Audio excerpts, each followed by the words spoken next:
మరొక chief guest అయినటువంటి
సందర్భంగా స్టాఫ్ మొత్తాన్ని కూడా ధన్యవాదాలు తెలియజేస్తా ఉన్నాను. అదేవిధంగా స్టూడెంట్స్ కూడా ఫ్రెషర్స్ శుభాకాంక్షలు తెలియజేసుకుంటూ అదేవిధంగా మనకు ఈరోజు ముఖ్య అతిథిగా వచ్చినటువంటి మరి వేములవాడ పట్టణంలో ఫస్ట్ డాక్టర్స్ అంటే ఎవరేమో అని చెప్పుకోవాలి అని అంటే ఆనందరెడ్డి డాక్టర్ గారి.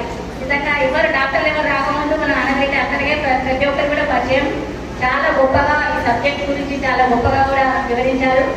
దాన్ని కూడా నమస్కారం తెలియజేసుకుంటూ మరి అదేవిధంగా పాఠశాల దశ తర్వాత మరి ఉన్నత విద్య కోసం అంటే ఈ విధంగా వివిధ భాగాలు వివిధ రకాలైన విద్య వొకేషనల్ సబ్జెక్ట్ అయితే వివిధ రకాల సబ్జెక్ట్ అయితే ఒక మీ భవిష్యత్తుకి పునాది వేస్తుంది. నిజంగా అది ఏ సబ్జెక్ట్ అయినా సరే మనం ఎంచుకునే దాంట్లో ఒక నైపుణ్యాన్ని ప్రదర్శించాలి. మనం ఎంతవరకు చేస్తున్నామో మనం ఏం చేస్తున్నామో అనే దాని గురించి మనం దృష్టి పెట్టుకొని చూడాలి. ఈరోజు మరి 2018లోనే మరి కాలేజ్ ఇక్కడికి తీసుకురావడం నిజంగా గ్రామీణ ప్రాంతాల్లో చదువుకునే విద్యార్థుల కోసం అంటే పెద్ద పెద్ద ఇంజనీర్లు డాక్టర్లు అదేవిధంగా కలెక్టర్లు కాకుండా ఈ విధంగా అంటే తక్కువది కాదు. ఇందాకే చెప్పారు ప్రతి ఒక్కరు కూడా పాస్ అవుతారు 90%, ప్రతి ఒక్కరు కూడా జాబ్ వస్తుందని చెప్పారు. చాలా అంటే మీ అందరూ కూడా అర్హులు ఇక్కడ ఎవరు అర్హులు కాని వారంటే ఎవరు లేదు. అందరి మీద అర్హులు అందరూ కూడా మంచి కోర్సు చదువుతున్నట్టు వారే. కాబట్టి గ్రామీణ ప్రాంతాల్లో ఉన్న వారికి ఈ విధంగా ఒక కాలేజ్ తీసుకొచ్చి మరి మీకు నైపుణ్యాన్ని ప్రదర్శించే భాగంలో ఈ విధంగా చదువుకోవడం చాలా గొప్పైన విషయం. ఈరోజు అంతకుముందు గతంలో కూడా కొన్ని హాస్పిటల్స్ ఉంది ఇందాక డాక్టర్ గా చెప్పినట్టు ఇప్పుడు గోపాలలో కూడా హాస్పిటల్స్ వచ్చినాయి. నిజంగా హాస్పిటల్లో ముఖ్యంగా పనిచేయడానికి అంటే డాక్టర్స్ ముఖ్యంగా వస్తువు చూస్తూ పోతుంటారు. నిజంగా నర్సు విధానం ఏంటంటే మీరే అక్కడ ఉన్న పేషెంట్ ని చూసి ఏ విధంగా ఉన్నారు, వాళ్ళ స్టెబిలైజర్ ఏ విధంగా ఉంది, ఓకేనా కాదా అని ఒక రిపోర్ట్ ఇచ్చే స్థాయి మీది. కాబట్టి ఎవరు కూడా వారి యొక్క స్థాయిని గుర్తించుకొని మంచి గుర్తింపు వచ్చే విధంగా కూడా ముందుకు నడవాలి. ఈరోజు తల్లిదండ్రులు మీ పిల్లలు అంటే సమాజంలో వెళ్ళినప్పుడు ఏం చదువుతున్నారు ఏంటి అంటే ఆస్తులు అడగలేరు, మీ పిల్లలు ఏం చదువుతున్నారు ఏం చేస్తున్నారు అని అడుగుతున్నారు. అంటే ఈరోజు తల్లిదండ్రులకు ఒక గుర్తింపు తెచ్చే విధంగా కూడా ప్రతి ఒక్క కోర్సు కూడా ఈ సమాజంలో ఉంది. ఈ సమాజంలో వైద్య వృత్తి తర్వాత అంటే గొప్ప స్థానం ఉంది. ఆ స్థానంలో ఇలాంటి కోర్సులో కూడా చాలా గొప్పగా విషయాలు కూడా సార్ గారు చెప్పారు. చాలా మంచి విషయాలు కూడా నేర్చుకోండి. ఏదైనా తెలియని విషయాలు కూడా నేర్చుకొని తెలుసుకోండి. మీ యొక్క సీనియర్స్ కావచ్చు తెలియని విషయాలు తెలుసుకోవాలి, నేర్చుకోవాలి. కొత్తదనం అనేది ప్రతి ఒక్క విద్యార్థి దశ అనేది ఒక కొత్త జీవితం, ఒక కొత్త దశ.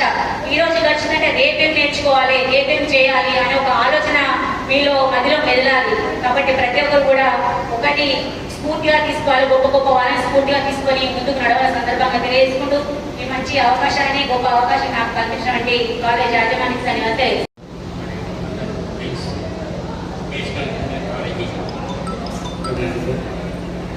సుమిత్ర వొకేషనల్ జూనియర్ కాలేజ్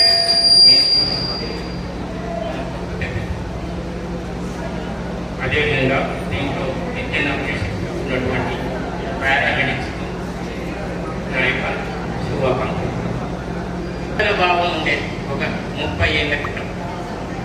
మేము బెంగళూరులో హాస్పిటల్ స్టార్ట్ చేసినప్పుడు ఒక నర్సింగ్ విద్యార్థి కావాలంటే నర్సు ట్రైన్ చేసినటువంటి ఇది కావాలంటే అసలు దొరికే వాళ్ళు కాదు. ఈరోజు అప్పుడు మేము అనుకునేది నర్సింగ్ కళాశాల స్థాపిస్తే బాగుంటుందని.